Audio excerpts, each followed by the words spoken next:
I welcome you all to this second session related to ISO Quality Management System.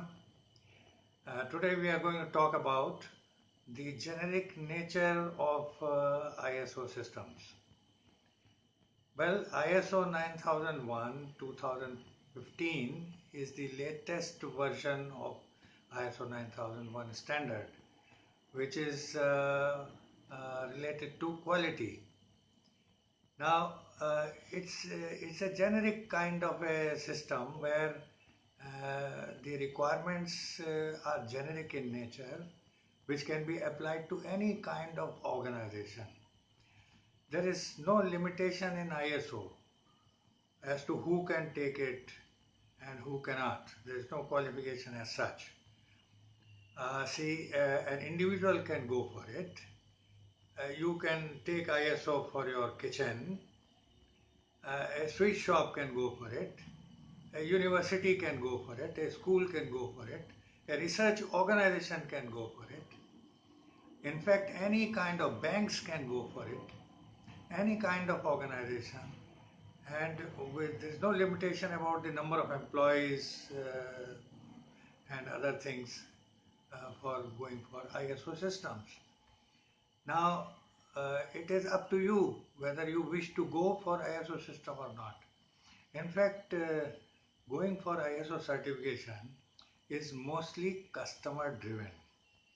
If you feel there is a requirement for your customers and they are demanding that there should be a quality management system, you can go for it. Otherwise, you can still build quality in your operations. You need not go for certification at all.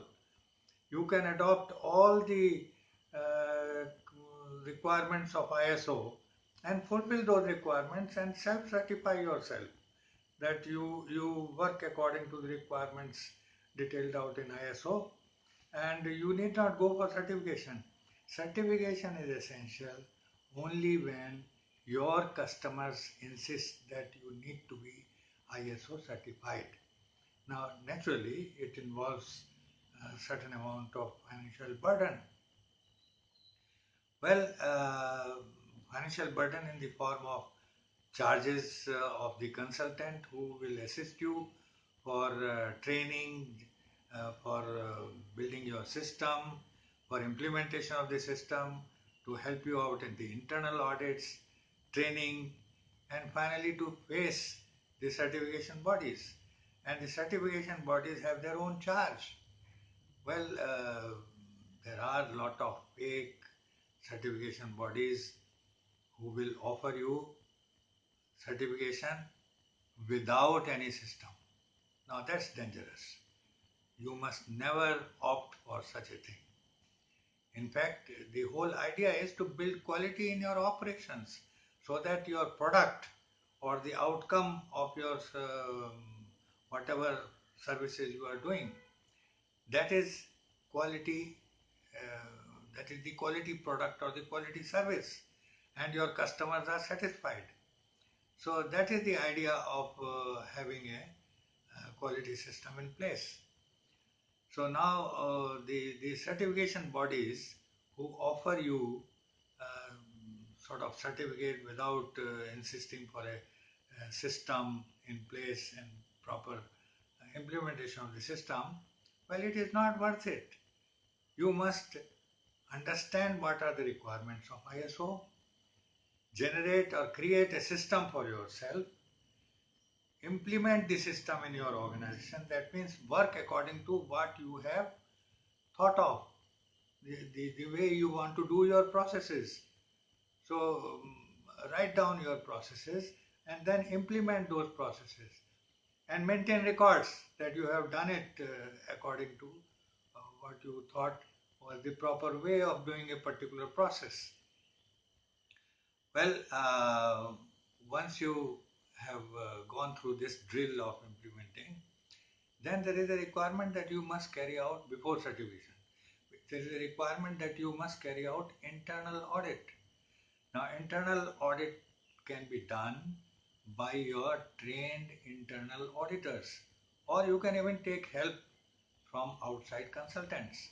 They will charge you a small amount and they will come and audit your system and generate a report on the prescribed formats. The formats can be generated by yourself, or they can be provided by the consultants, or even I will help you out in creating a checklist for carrying out the audit and how to record the audit and do all that. Now, once the audit has been done, then you have to carry out a management review. Review all your processes, review the findings of the audit, and see where you have been lacking and what action you are suggesting for further improvement. And record all these things. Now, this record is known as management review record. Once you are reviewing the entire thing, including the results of the audit, all your processes, the objectives, and the implementation of the policy and things like that, then you can carry out the management review. And once the management review is done, you are ready to receive a certification body. They can come and see whether you have a system in place, whether you have implemented the system, and if everything is okay, and if there are no major non-conformances observed by them, well, you are recommended for certification. And there you go, you are certified. Now, the certification process we will talk next time in another video. In this video, I just wanted to tell you that anybody can opt for ISO systems. So that was the idea which I wish to communicate to you. And now we meet in the next video, and we talk about the introduction to ISO. Okay, so please wait for the next video, and we will meet again. So bye bye. Thank you.